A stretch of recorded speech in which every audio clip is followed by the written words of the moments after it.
Assalamualaikum warahmatullahi wabarakatuh. Selamat bertemu kembali bersama kami di Al-Hijrah Private Course. Apa kabar anak-anakku sekalian? Mudah-mudahan kalian dalam keadaan sehat walafiat dan tetap semangat. Oke, di video kali ini kita akan membahas perkembangbiakan hewan. Ya.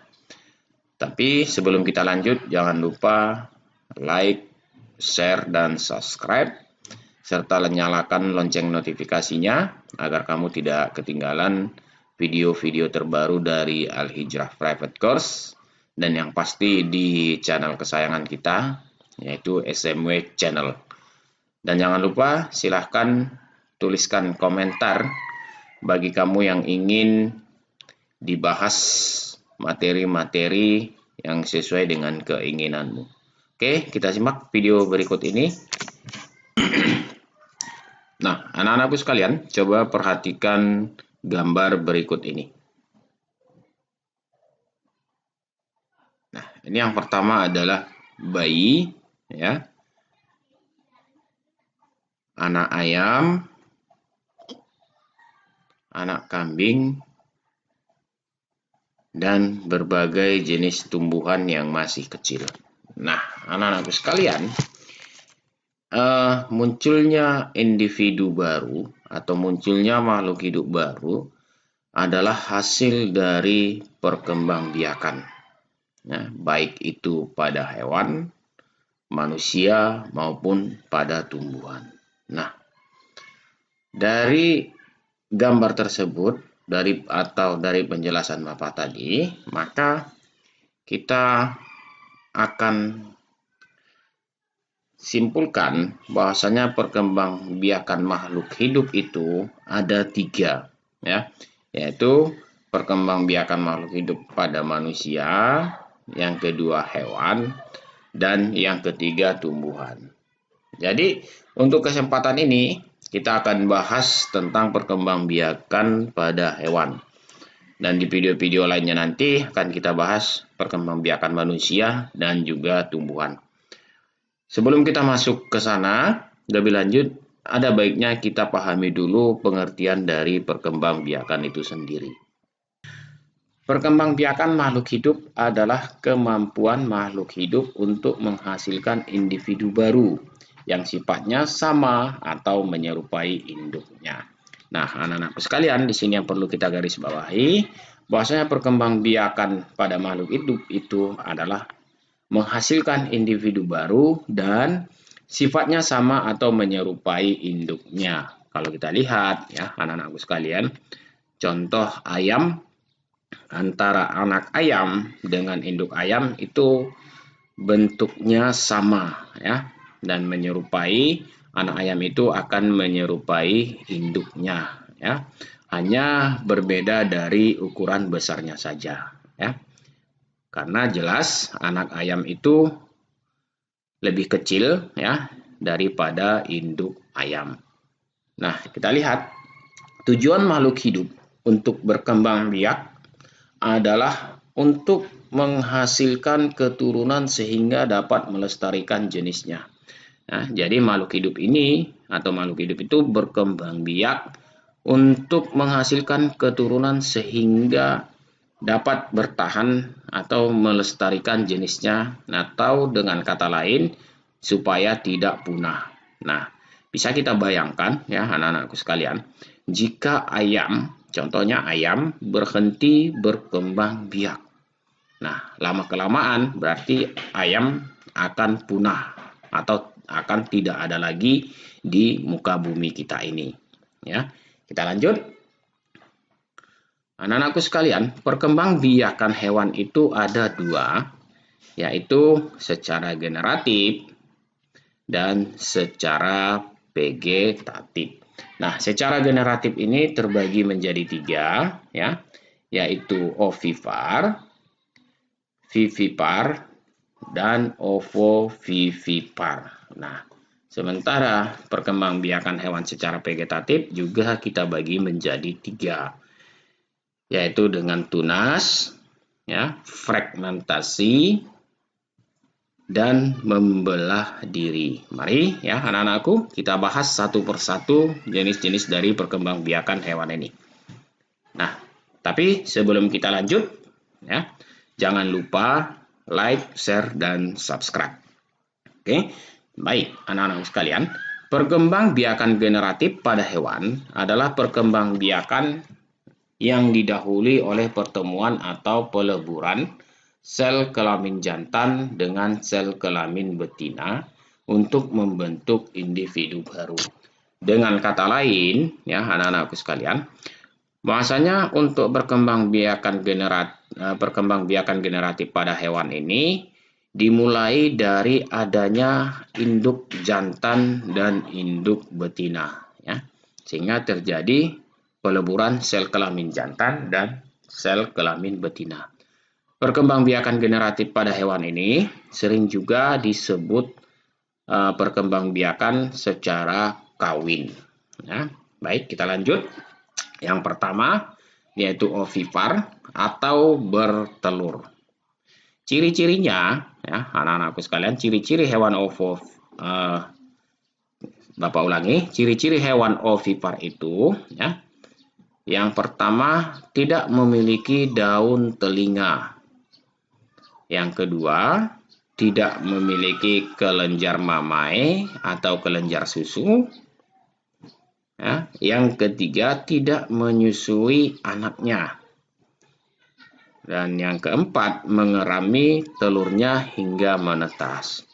Contoh, ya, contoh hewan ovipar ini ayam, ya, angsa, ikan, ya, dan bebek. Di ikan nanti ada pengecualian ya anak-anakku sekalian, yaitu pada ikan lumba-lumba, ya, dia tidak termasuk kepada ovipar. Nah, perhatikan, kita ambil contoh yang dekat dengan kita yaitu ayam. Kalau kita perhatikan dari ciri-ciri hewan ovipar ini, memang benar, ya, ayam tidak memiliki daun telinga, ya. Ayam tidak memiliki kelenjar mamae atau kelenjar susu dan tidak menyusui anaknya, ya. Tidak pernah kita lihat anak ayam itu menyusu kepada induknya. Dan yang keempat adalah mengerami telurnya hingga menetas. Ya, kalau kamu lihat di rumahmu, kamu memiliki ayam, ketika ayam bertelur, mungkin sampai 5, 6, bahkan 10, ya. Setelah itu ayam akan mengerami telurnya sampai menetas. Nah, dari ciri-ciri hewan ovipar ini ada pada ayam, ya, karena memang ayam adalah salah satu hewan ovipar. Kita lanjut. Baik, anak-anakku sekalian, kita lanjut dengan perkembangbiakan berikutnya, yaitu vivipar atau beranak atau melahirkan. Perhatikan ciri-cirinya. Nah, ciri-ciri hewan vivipar, yang pertama adalah memiliki daun telinga, yang kedua memiliki kelenjar mamae atau kelenjar susu, yang ketiga induk melahirkan dan menyusui anaknya. Nah, dan yang keempat, yang termasuk kepada hewan vivipar ini adalah hewan mamalia. Nah, contohnya anak-anakku sekalian, itu adalah kucing, ya, kambing, serta ikan lumba-lumba. Ya. Tadi sudah Bapak jelaskan bahwasanya ikan itu kecuali lumba-lumba, karena lumba-lumba itu adalah hewan vivipar. Nah, kalau kita lihat dari ciri-cirinya ini, kalau kamu punya kucing di rumah, bisa kamu lihat kucing itu memiliki daun telinga, ya, memiliki kelenjar mamae pada induk, melahirkan dan menyusui anaknya, ya, dan juga memiliki rahim. Makanya sering kita lihat, ya, pada hewan vivipar itu mengalami masa kehamilan, ya. Nah, itu dia untuk ciri-ciri hewan vivipar. Kita lanjut. Yang ketiga adalah ovovivipar. Ya, ini gabungan dari ovipar dengan vivipar. Ya, sering juga dikatakan bertelur dan beranak. Kita lihat ciri-ciri hewan ovovivipar itu. Yang pertama adalah embrio tumbuh dan berkembang di dalam telur yang ada di dalam tubuh induknya. Yang kedua, tidak memiliki kelenjar susu dan tidak menyusui anaknya. Ya. Di sini ada pengecualian, yaitu hewan platypus. Ya. Nah, contohnya ya anak-anakku sekalian adalah kuda laut, platypus, dan kadal. Kalau kita perhatikan anak-anakku sekalian di ciri-ciri nomor 1 ini, ya, di sini dijelaskan bahwasanya embrio itu tumbuh dan berkembang di dalam telur, ya. Tetapi telur itu berada di dalam tubuh induknya sampai hampir menetas, ya, sampai hampir menetas, ya. Nah, ketika sudah hendak menetas, maka telur itu akan dikeluarkan dari tubuh induknya dan tidak perlu dierami lagi karena telur itu akan segera menetas. Ya. Jadi, itu perbedaannya dengan yang bertelur tadi. Kalau yang bertelur, itu di telurnya itu keluar dari tubuh induknya dan embrio itu tumbuh dan berkembang di dalam telur yang sudah keluar dari dalam tubuh induknya. Sementara di ovovivipar, ya, embrio itu tumbuh dan berkembang di dalam telur, tetapi masih terus berada di dalam tubuh induknya. Baik, anak-anakku, kita lanjutkan dengan perkembangbiakan hewan secara vegetatif. Ya. Nah, perkembangbiakan vegetatif adalah perkembangbiakan tanpa melibatkan sel kelamin jantan dengan sel kelamin betina, atau sering disebut dengan perkembangbiakan tanpa melalui perkawinan. Nah, perkembangbiakan vegetatif pada hewan terjadi karena hewan tersebut merupakan hewan yang susunan tubuhnya sederhana, yaitu hewan yang tidak dilengkapi dengan kelamin jantan dan kelamin betina.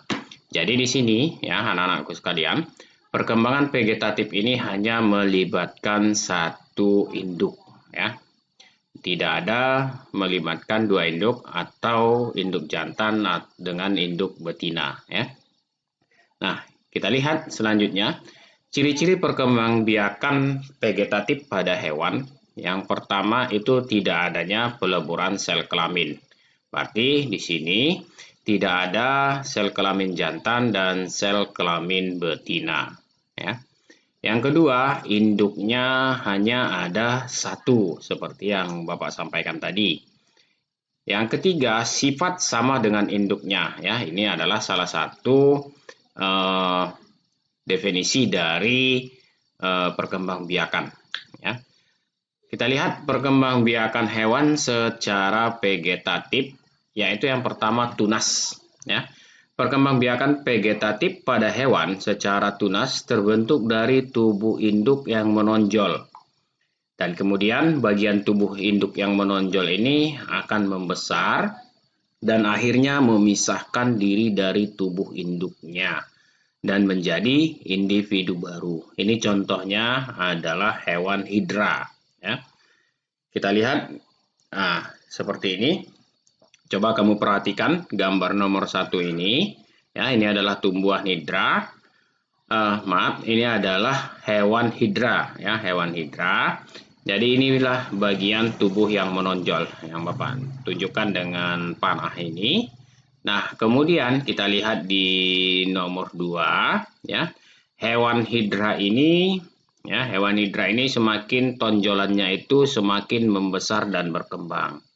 Nah, pada gambar nomor 3 ini, hewan hidra ini setelah berkembang sudah mulai memisahkan diri dengan induknya. Di gambar nomor 4 sudah jelas kita lihat individu barunya ya sudah memisahkan diri dari induknya. Itu adalah perkembangbiakan hewan secara vegetatif dengan cara tunas. Ya. Kita lanjut. Ya. Yang B, fragmentasi. Ya. Perkembangbiakan vegetatif pada hewan dengan cara induk akan memutuskan bagian tubuh tertentu ya yang akan menjadi individu baru yang mirip dengan induknya. Kita lihat. Nah, ini contohnya adalah cacing planaria. Coba kamu lihat ini yang Bapak tunjukkan. Ini adalah cacing planaria. Nah, cacing planaria ini ya memutuskan bagian tubuhnya menjadi 3 ya. 1, 2, 3. Nah, bagian kepala ini memisahkan ya, memutuskan dan membentuk bagian ekor ya, dan berkembang menjadi individu baru. Nah, di sini juga di bagian ekor juga memisahkan atau memutuskan ya dan membentuk kepala, kemudian ya membentuk individu baru. Nah, bagian tengahnya juga seperti itu, membentuk kepala dan membentuk ekor sehingga membentuk individu baru. Bedanya ya anak-anakku sekalian, bedanya dengan tunas tadi. Tunas tadi ada bagian ya, ada bagian yang menonjol. Sementara untuk di fragmentasi ini dia memutuskan bagian-bagian tubuh tertentu sehingga membentuk individu baru. Tidak ada bagian yang menonjol ya. Dia memang cacing planaria ini sengaja memutuskan bagian tubuh tertentunya ya sehingga menjadi individu baru. Kita lanjut. Yang bagian C yaitu membelah diri.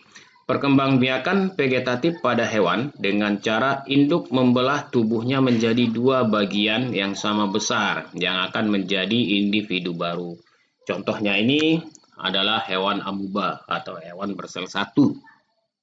Nah, perhatikan di gambar nomor 1 ini adalah satu hewan amuba ya. Di gambar nomor 2 sudah mulai ya, sudah mulai menunjukkan akan membelah tubuh. Di nomor 3 juga seperti itu.